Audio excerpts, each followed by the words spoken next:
Alors, bienvenue, mesdames et messieurs. Aujourd'hui, nous avons le plaisir de recevoir M. Gilles Labrec, qui est conférencier chez Dira Laval. Alors, M. Labrec va nous expliquer un petit peu le fonctionnement, ce qu'il fait chez Dira Laval. Et puis ensuite, nous allons parler, le sujet aujourd'hui sera la procuration. Alors, bienvenue, M. Labrec. Bonjour, Mme Devers. Bonjour. Alors, expliquez-nous un petit peu ce que vous faites chez Dira. Écoutez, mon rôle est assez modeste. Je dirais que ma fonction entre sous le I de Dira, I pour informer. Donc, je participe à certaines animations que certains appellent conférences, pour rencontrer les aînés dans les résidences principalement, mais à tout endroit où on veut bien nous inviter. Et le thème que moi je véhicule, c'est une réflexion sur les abus que les aînés peuvent vivre. Et à travers ça, on parle aussi de la procuration et il y a le vidéo qu'on appelle Frank et sa procuration. Donc, c'est une réflexion sur l'abus qui nous amène à regarder comment une procuration peut dégénérer et amener des problèmes très sérieux. Alors, vous allez dans des résidences, vous allez présenter ça aux gens, puis vous leur présentez exactement le petit film qui leur font comme un déroulement d'une situation qui peut se produire. Oui, mais la façon dont moi j'aime amener ça, c'est plus sous la forme animation, comme on disait. C'est que j'aime interagir avec les gens. Les personnes aînées, en général, connaissent une bonne partie de l'information qu'on veut amener. Mais d'en faire une réflexion ensemble, sous forme de dialogue, d'échange, leur permettre de parler de ce qui est de leur vécu. Ils apportent des exemples, ils s'approprient le sujet et ça nous permet d'avancer, d'aller un petit peu plus loin. Puis le temps passe très vite parce que c'est dynamique. Tandis qu'une conférence, pour moi, c'est peut-être pas nécessairement toujours comme ça, mais c'est plus quelqu'un qui présente, qui élabore sur un thème. J'aime mieux échanger avec eux. D'accord. Alors aujourd'hui, le sujet va être la procuration. Il y a quelques semaines, on a eu M. Leclerc qui est venu ici pour nous parler de la médiation et de les mandats de la prévision d'inaptitude, pardon. Absolument. Alors aujourd'hui, j'aimerais que vous m'expliquiez exactement la procuration. Qu'est-ce que la procuration? Bon. Première des choses, vous avez évoqué le mandat en cas d'inaptitude. Oui. Une procuration, c'est un mandat, mais ça n'a rien à voir avec le mandat d'inaptitude qui est aussi un mandat. Dans le cas de la procuration, la finalité, c'est la gestion des biens matériels uniquement. Il n'est pas question de gérer les soins de santé ou l'évolution d'une personne. Ça se concentre uniquement sur les biens. C'est des mandats dans les deux cas, mais revenons à la définition que vous m'avez demandé. Procuration, on pourrait dire que c'est un contrat entre deux personnes. Finalement, une personne demandant à l'autre d'accomplir des actes administratifs pour elle face à une tierce, une troisième personne. Peut-être la façon la plus simple de comprendre ça, c'est que, je vous donne un petit exemple, là, vous partez en voyage, vous allez vous absenter pendant quelques mois, vous n'avez pas le temps de vous occuper de la vente de votre voiture. Alors, vous choisissez une personne de confiance, vous lui demandez est-ce que tu voudrais t'occuper de la vente de ma voiture? Alors, vous pouvez le mandater par une procuration. On va en parler un petit peu plus en détail, mais vous officialisez son rôle. Comme quelqu'un qui est à l'hôpital, disons, pour un certain temps, puis il a besoin de faire des choses à la banque, des transactions, quoi que ce soit, ça peut s'appliquer dans... Ça s'appliquerait aussi. Bon, écoutez, on va définir deux termes qui vont sûrement revenir. Là. La personne qui demande le service, légalement, ça porte le titre de mandant, celui qui demande le service. Et celui qui va accomplir la fonction, c'est le mandataire. Donc, on a un mandant et un mandataire. Donc, vous êtes à l'hôpital pour une convalescence assez longue. Vous ne pourrez pas aller à la banque, faire des retraits, des dépôts. Vous allez peut-être avoir besoin de coupe de cheveux, de services pour les doigts de pied, les ongles. Peut-être que vous allez louer une télévision. Donc, ça va vous prendre des sommes d'argent pour acquitter les services que vous avez achetés. Donc, qui va aller à la banque pour vous? Bien, ça serait une personne à qui vous auriez donné une procuration, qui va faire ces choses-là pour vous. Alors, c'est important que ce soit une personne de confiance et on verra les autres qualités que ça prend à cette personne-là. D'accord. Alors là, est-ce que ce serait bien qu'on dise peut-être aux gens le mandat en prévision d'inaptitude et la procuration, la différence entre les deux qui pourrait... Bien, écoutez, je ne veux pas trop rentrer sur le mandat d'inaptitude parce que ça, en soi, là, je pense que vous avez déjà eu une conférence. Mais simplement, un mandat en cas d'inaptitude, ça a une portée très vaste. C'est à la fois, vous désignez quelqu'un qui va avoir les pleins pouvoirs sur la gestion de vos biens, ainsi que votre personne. Si jamais un mandat en cas d'inaptitude devient en vigueur pour votre personne, ça veut dire que vous avez passé des tests avec un médecin, des travailleurs sociaux, et que vous êtes déclaré inapte et que votre mandat en cas d'inaptitude est entré en fonction. Donc, vous n'êtes plus jugé capable de prendre des décisions pour vos biens et pour vous-même. Donc, c'est quelqu'un d'autre qui va gérer ça. Ça s'appelle un mandat en cas d'inaptitude. Mais vous voyez que la portée de ça est très vaste. Et parce que c'est très lourd pour ce que ça impose, ça veut dire que vous ne déciderez plus où vous allez résider puis comment les choses vont se passer pour vous. Quelqu'un va dire, écoute, les sommes d'argent vont être dépensées comme ça pour ses soins et puis c'est comme ça qu'on va subvenir à ses besoins. Vous ne décidez plus. Tandis qu'une procuration, ce n'est pas du tout le cas. C'est beaucoup plus simple et comme on disait, c'est pour la gestion de biens matériels, mais c'est vous qui rédigez le texte. Vous dites, de façon simplement, Madame Demers, je vous choisis, j'ai confiance en vous. C'est vous qui allez m'apporter des sommes à l'hôpital pendant que je serai en convalescence. Et puis, donc, je vais écrire ça. La raison pour laquelle c'est bien de l'écrire, ça pourrait se faire verbalement. Ça pourrait être une procuration. Je vous dis, Madame Demers, là, devant le public, c'est vous qui allez m'apporter des sous à l'hôpital pendant que je suis là. Vous allez aller à ma banque. Je vais vous donner mon numéro de compte. Vous allez m'amener de l'argent. Puis, écoutez, je vais gérer ça moi-même. Mais vous arrivez à la banque, Mme Demers, très gentille, mais vous êtes qui pour la banque, vous, Mme Demers, qui voulait aller dans mon compte à moi? On va dire, un instant, là, Mme Demers, ça va peut-être prendre... C'est pas parce que vous me dites que vous êtes désigné que vous l'êtes de facto. Donc, l'écrit va témoigner aux gens de la banque que vous êtes une personne bel et bien désignée par moi-même. Et donc, ça va vous faciliter le travail. Et si quelqu'un d'autre, je ne sais pas, vous rencontre, vous dit « Oui, Mme Demers, moi, je suis sa voisine immédiate. Comment ça se fait que c'est vous qui êtes chargé de ça? Je pourrais très bien m'en acquitter. » Bien là, vous allez peut-être sortir votre papier, vous dire « Écoute, garde, voici le document écrit. » signé par M. Labrec, qui m'autorise à être son mandataire pour cette fonction spécifique-là. Donc, ça rend la chose beaucoup plus facile pour le mandataire. Il est comme certifié par le mandant qui va remplir ce rôle-là. Alors, si on répondait à des gens qui nous demanderaient, ça sert à quoi finalement une procuration? Pourquoi j'aurais ça? Bien, écoutez, mettez-vous à la place du mandataire. Vous aimeriez ça, être confirmé, avoir un document écrit qui atteste qu'effectivement, on vous demande de remplir telle fonction. Dans ce cas-ci, allez retirer de l'argent à la banque et amener ça à moi, dans ce cas-ci, à l'hôpital. Donc, vous voudriez avoir un document, puis vous ne voudriez pas avoir l'air d'une voleuse aux yeux de tout le monde, parce que ça a juste été formulé verbalement, mais que vous n'avez rien pour démontrer que ce que vous dites est vrai. Puis, on va le voir aussi, la procuration peut donner des détails. Combien d'argent vous allez retirer à la banque? Si vous avez une intention malsaine, vous pourriez prendre des montants très substantiels à chaque fois que vous allez retirer. Alors, la procuration va peut-être limiter ça, va vous encadrer et va vous donner une légitimité. OK, parfait. Alors, est-ce que la procuration... Il faut absolument que ça soit écrit ou je sais que vous avez discuté un petit peu tantôt, puis vous m'avez dit que ça peut être fait verbalement. Ça peut être fait verbalement, sauf que quel statut ça vous confère? N'importe qui se lève et dit, écoutez, Mme Demers, moi, je ne vous reconnais pas comme mandataire. C'est ça. Sortez vos preuves.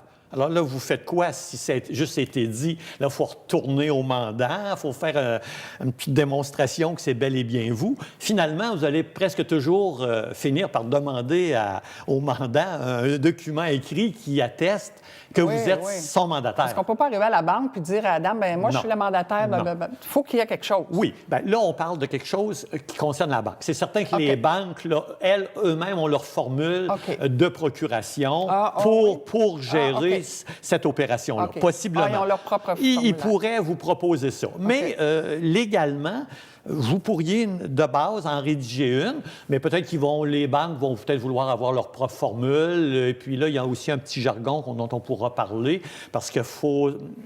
On va y venir très rapidement, parce que ça émane de la conversation. C'est qu'une procuration, si c'est trop général, ça fait deux choses. Soit que vous devenez totalement dépendant du mandataire, ou que c'est tellement général que le mandataire ne peut plus rien faire parce qu'à chaque fois, on va lui demander des précisions. OK. Alors, à ce moment-là, on pourrait peut-être décrire la différence entre une procuration spéciale et une procuration générale? Bon.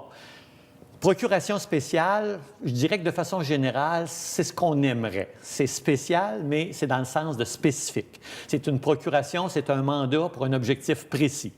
Prenons l'objectif de vendre votre voiture. Donc, ça ne vous autorise pas à vendre la propriété, ça ne vous autorise pas à vendre l'immeuble que la personne pourrait posséder. C'est limité, le mandat est spécifique et défini pour vendre la voiture du propriétaire. Parfait. Donc, ça vous encadre d'une certaine façon. Ça, c'est spécial. C'est spécial. Parfait. Ça vise un but très précis. OK. Procuration qui serait générale pourrait dire, écoutez, Mme Demers, vous avez de l'expérience, vous êtes une personne qui a aidé les personnes aînées, je vous confie la gestion de mes biens. Bon, vous voyez, ça a beaucoup d'extensions. Sauf que là, vous voulez vendre peut-être un immeuble, des propriétés que je possède, peut-être d'autres biens. Là, on va peut-être vous demander des précisions. Là, oui, mais vous voulez vendre ça... ça va demander des précisions autour de ça. C'est tellement général que finalement, vous ne ferez pas grand-chose avec ça. Ça va vous priver de pouvoir. Par contre, si on était dans un mandat en cas d'inaptitude et que là, on vous a donné une procuration générale, là, vous avez énormément de pouvoir si vous êtes malhonnête. OK.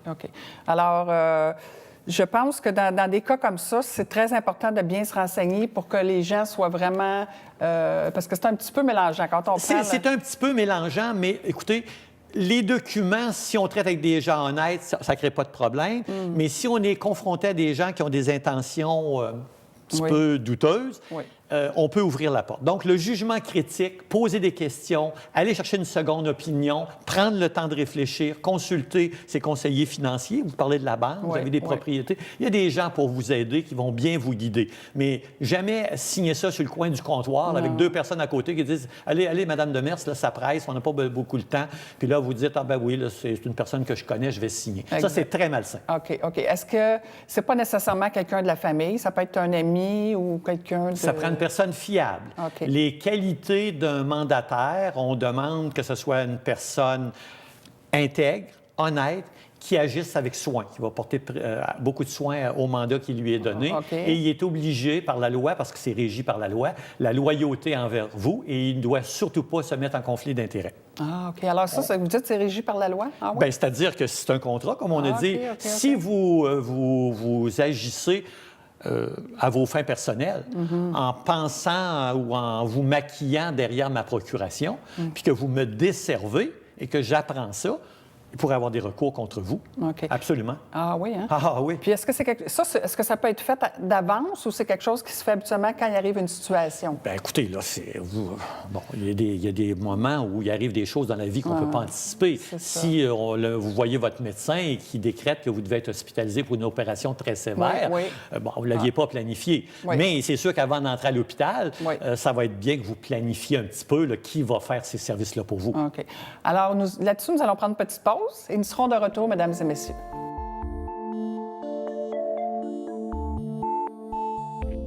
Alors, M. Labrec, je pense que ce serait important qu'on continue d'énoncer les qualités de mandataire, parce que c'est vraiment quelque chose, d'après ce que vous m'avez dit, qui est vraiment important, parce que ça peut créer beaucoup de conflits. Bien, écoutez, on va en parler un petit peu. Allez-y. Il faut comprendre que le mandataire, c'est la personne à qui vous donnez le mandat, c'est la personne avec qui l'engagement est pris. Donc, évidemment, si vous choisissez n'importe qui, vous risquez d'avoir des résultats qui vont être n'importe quoi. Fait que dans le fond, cette personne-là, vous lui donnez comme votre portefeuille, finalement. Oui, de jouer un peu dans votre argent, dépendamment des mandats qui sont donnés. Mais oui, dans le cas... Il pourrait. Donc, c'est très important de comprendre que ça prend une personne en qui vous avez confiance. pas une personne à qui vous aviez confiance il y a 20 ans. Non. Personne que vous connaissez, que vous avez côtoyé relativement récemment parce que la personne aurait pu évoluer sous une mauvaise tendance. Donc, quelqu'un que vous connaissez et en qui vous avez de la confiance. C'est très important. D'accord. Mais ensuite, il va falloir que ce mandataire-là soit capable d'agir d'une façon honnête, intègre et qui porte soin au mandat parce qu'on n'a pas entrer précisément dans ce que la procuration comporte. Mais il va y avoir des clauses là-dedans. Il va y avoir des éléments que la personne va devoir rencontrer, des objectifs. Alors, il va falloir qu'il prenne ça avec soin. Ce n'est pas juste des vœux pieux. La procuration, c'est un contrat. On l'a dit, il va devoir rencontrer ces obligations-là. Donc, il faut qu'il soit capable de porter attention à ça. On demande qu'il agisse avec célérité. Ça veut dire qu'il va procéder dans les meilleurs délais, il va procéder rondement. C'est pas quelqu'un qui va s'en aller chez lui avec le papier dans ses poches, puis quand j'aurai le temps, je m'en occuperai. C'est pas ça. Il doit procéder avec célérité. Les choses doivent évoluer d'une façon ronde et conforme à ce qui a été exprimé. Okay. Donc, loyauté, intégrité. Et quelque chose sur lequel il est très important d'insister, c'est que cette personne-là ne doit pas se mettre en conflit d'intérêts. Je reprends l'exemple de la vente de la voiture. Oui. Vous m'avez demandé de vendre votre voiture. Je peux très bien faire ça pour vous. Mais tout d'un coup, je me dis, mais mon fils en aurait justement besoin d'une voiture. Il est aux études, il n'y a pas beaucoup de sous. On va essayer d'y vendre ça pas cher, puis je vais dire à Mme Demers que j'ai vendu sa voiture, puis j'ai eu quelques centaines de dollars pour ça. Peut-être que la voiture vaudrait peut-être quelques milliers de dollars. Mais si moi, mon intention, c'était de vendre votre voiture, mais de la vendre à mon fils pour l'aider et dans son intérêt, bien, je suis en manque de loyauté envers vous et je suis carrément en conflit d'intérêts. Et là, si vous appreniez que j'ai fait ça et que des gens témoignaient qu'effectivement, les choses se sont passées comme ça, bien, je suis en violation de la procuration. Okay. Et il pourrait avoir des recours entrepris comme moi, envers moi, pour fraude. Ah, OK, je comprends. C'est quand même assez sérieux, là. Oui, oui. C'est du vol, en fait. Je détourne les fins pour lesquelles vous m'avez donné la procuration. C'est ça, puis tout est écrit, fait que finalement, il faut qu'il respecte son contrat, il n'y a pas le choix. Oui, on respecte le contrat. Et là, écoutez, si vous le voulez bien, on serait amené à parler de ce que doit contenir la fameuse procuration. Exactement. Bon, là, ce que je vais dire, une procuration minimalement, c'est vraiment de base, là, moins que ça ne marche pas, mais ça doit contenir ça au minimum. Et on verra ce qu'on pourrait ajouter qui serait bien. Oui. Donc, il faut que le document écrit que nous allons signer soit daté. Ah, OK. Il va comporter le nom du mandant, c'est-à-dire moi-même, dans ce cas-ci, mon nom, du mandataire, c'est-à-dire votre nom à vous, Mme Francine Demers. Oui. Ça va être clairement spécifié. Et un élément qui est fondamental et qui est peut-être le plus important, c'est qu'il va y avoir la description du mandat que je vous donne. OK. C'est là que, parce qu'on parle principalement d'une procuration spécifique, donc pour un mandat précis, c'est important que nous mettions des balises, des limites dans le texte que nous allons composer. Okay. Je prends un autre petit exemple.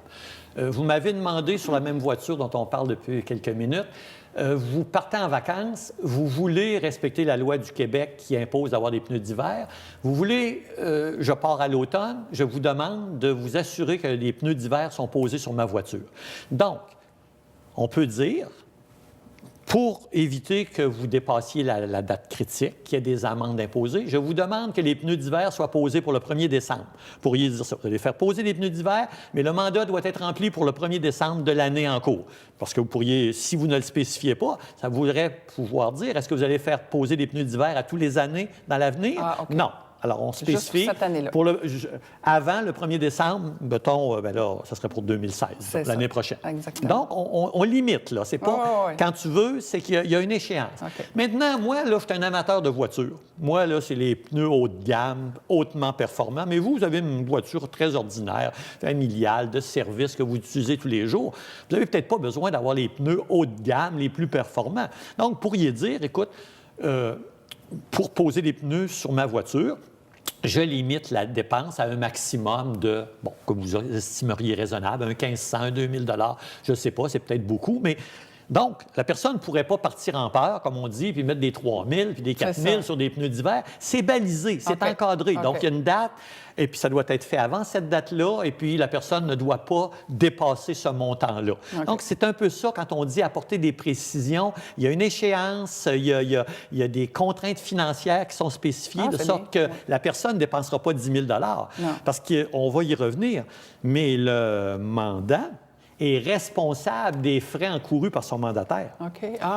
OK. Que l'objectif soit atteint ou pas, ou que vous aimiez les montants ou pas, si vous lui avez fait confiance et que c'est ça qu'il a décidé de dépenser, 10 000 pour mettre des pneus sur votre auto, que ça vous ne plaise pas, vous allez être tenu de payer le 10 000 Ah, OK. Il faut comprendre ça, là. C'est pas juste des petits vœux pieux, c'est ça que je veux dire, là. Il y a des contraintes à ça. C'est très important de comprendre ça. OK. Fait que finalement, on pourrait peut-être poser la question comme, c'est quoi les obligations vraiment d'un mandant?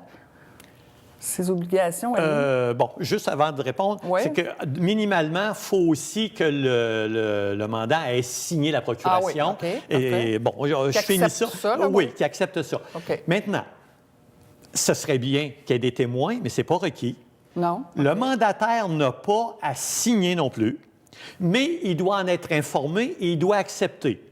Si c'est un bon monsieur qui ne dit rien, vous lui dites, bon, regarde, Jacques, je te demande de poser des pneus d'hiver, il est à côté de vous, puis il ne dit rien, puis qu'il semble acquiescer, puis qu'il pose des gestes dans le sens de remplir la procuration, bien, de facto, il est réputé avoir accepté la procuration. Il n'est pas obligé de signer. Il n'est pas obligé de signer. Il doit être informé.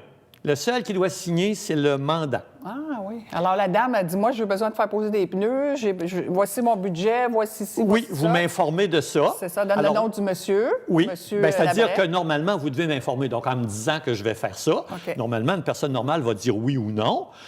Puis je vais acquiescer. Mais je pourrais être à côté de vous, entendre tout ça, ne rien dire de façon tacite, partir, puis agir dans le sens de ce que vous m'avez demandé. Ce serait ma personnalité.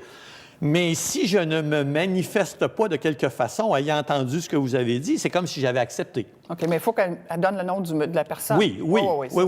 C'est écrit. Le mandant, le mandataire, et la date et la signature, tout ça doit être là. Okay.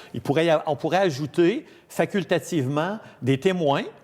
Le mandataire pourrait aussi signer comme de quoi ça confirme, ça ajoute, mais ce n'est pas requis. Okay. Il n'y a pas besoin d'être là quand vous écrivez ça. Vous allez devoir lui en parler, ou vous pouvez lui en parler par téléphone, mais il n'a pas à être là au moment de la signature de cette procuration-là. OK, parfait. Bon. Alors là, on va revenir aux obligations. Oui, aux obligations. Bon, alors c'est certain que... Du mandant. Du mandant. C'est ça. Bon, bien là, il faut bien comprendre ça. Le mandant, lui, sa principale obligation, c'est de supporter son mandataire. OK. Et supporter son mandataire, c'est pas juste un support moral, des belles tapes dans le dos puis des belles paroles encourageantes. Ça veut dire que si, dans le cas des pneus, vous devez possiblement lui avancer les sommes, discuter, puis convenu, pour qu'il aille faire le travail. Et supposons que ça dépasse un peu ou qu'il y a des choses qui arrivent en cours de route, il va revenir avec peut-être vous allez peut-être avoir spécifié aussi. Je paierai les frais encourus supplémentaires sur présentation de pièces justificatives. Ça pourrait être une autre clause que vous metteriez, ça, pour encadrer, limiter. Mais s'il arrive avec tout ça, qu'il agit de bonne foi, puis qu'il a fait ça tel que vous le souhaitiez, même si ça dépasse, vous devez avancer les sommes d'argent. Est-ce que ces gens-là, il y en a qui peuvent demander d'être payés pour faire ça, ou c'est quoi exactement? Très bonne question, très bonne question. La façon dont c'est compris, dont c'est entendu, tout service qui est demandé à un professionnel est présumé être accompli contre rémunération. Vous demandez un petit service à votre notaire ou votre avocat, est-ce que vous feriez telle démarche pour moi, tel coup de téléphone, telle vérification? Ne pensez pas peut-être qu'il le fera de façon gentille pour vous, parce que vous êtes un bon client, mais vous devez présumer qu'il va y avoir des frais pour le service demandé. D'accord. Si vous faites la même chose avec un ami, un membre de votre famille, vous demandez un service dans le cadre d'une procuration à un membre de la famille, il est présumé que c'est effectué gratuitement. Ah. Vous pourriez, par gentillesse, remettre une compensation, un montant que vous décidez, qui ne plaira pas nécessairement à votre mandataire. D'où l'importance que ça ne se fasse pas là, dans le néant, que vous parliez de ces choses-là. Dire, écoute, je sais que ça va peut-être impliquer du transport. Puis là, on a parlé de pneus, des choses très simples ou d'apporter un peu d'argent, mais ça pourrait être la vente d'une propriété, ça pourrait être vous rendre vers un bureau gouvernemental pour renouveler des papiers. Il peut y avoir des démarches, il peut y avoir des déplacements, il peut y avoir des étapes. Ça peut impliquer des frais. Donc, si la personne agit de bonne foi, vous êtes tenu de lui rembourser ces sommes-là. Okay. Est-ce que ça, c'est mieux qu'on spécifie sur le contrat? Ça serait beaucoup mieux. Éviter des conflits. Pour éviter les conflits. Exactement. Si c'est discuté au préalable ou que la personne dit, écoutez, non, Mme Demers, ça fait trop longtemps qu'on travaille ensemble, ça va me faire un plaisir de faire ça pour vous. C'est dit, mais c'est réputé ou c'est présumé gratuit, donc il n'y a pas de conflit. Mais si la personne prétend par la suite dire, j'ai fait ces déplacements-là, j'ai dépensé de l'argent, pour accomplir cette procuration-là, ça, ce n'est pas couvert. Les frais pour lesquels il va présenter des documents justificatifs, ça, vous allez devoir lui remettre ça. Mais le temps que lui va avoir accordé à ça, s'il n'en a pas parlé, vous avez pensé que c'était un ami qui faisait ça pour le plaisir, pour vous, là, ça pourrait être source de conflit, de problème. Comme n'importe quel contrat, je crois que c'est toujours mieux de spécifier tout. Comme ça, on évite les conflits. Oui, c'est ça. C'est pour ça que dans le spécifique, si on encadre ça, puis de dire on versera telle rémunération, puis j'accomplirai tout ça, bien, on évite ces conflits-là. De dire, écoute, il ne peut pas dire ça. Regarde, on l'avait écrit, puis on en avait parlé. C'est que ça va témoigner de votre bonne foi. Parfait. Est-ce qu'il nous reste quelques minutes? J'aimerais qu'on parle On a parlé des obligations du mandat. Maintenant, le mandataire. Le mandataire, lui, on a un petit peu parlé tout à l'heure, le mandataire doit agir avec soin. Il doit vraiment, tout ce qu'on vient de discuter, là, qui a peut-être été spécifié, il doit respecter ça. Parfait. C'est pas à la va comme je te pousse, il doit vraiment respecter le mandat qui lui a été donné, respecter les échéances. Si on avait spécifié une date du 1er décembre, comme, bien, il ne peut pas arriver au 1er janvier et dire, ouais, je l'ai fait, mais j'étais un peu en retard. Non, ça ne marche pas de même, c'est un contrat, il doit vraiment respecter ça. Et il doit présenter aussi, une autre chose qu'on n'a pas dit, c'est qu'on a parlé d'un mandataire, mais ça peut être un ou plusieurs mandataires aussi, selon la complexité du travail ou du mandat que vous donnez. Et peut-être avoir quelques personnes, ça permet qu'il n'y a pas juste une personne qui regarde une situation. Les autres peuvent apporter un autre éclairage. Un point de vue différent. Et vous apporter des commentaires ou des avis qui vont aider l'évolution ou le cheminement de ce dossier-là. Ça, c'est très important. Et il ne doit surtout pas, et c'est là-dessus qu'on veut revenir encore une fois, ne pas se mettre en conflit d'intérêts. Parce que s'il poursuivait comme la vente de l'auto à son fils et que ce serait les intérêts de son fils qui étaient mis en premier au détriment de vos intérêts, c'est conflit d'intérêts et c'est très malhonnête. Alors, M. Labrec, je vous remercie infiniment. Cela fut très intéressant. Et puis moi, mesdames et messieurs, je vous retrouve la semaine prochaine. Et pour plus d'informations, vous pouvez téléphoner au numéro qui déroule au bas de l'écran. Alors, merci beaucoup. Merci. À la prochaine. Merci.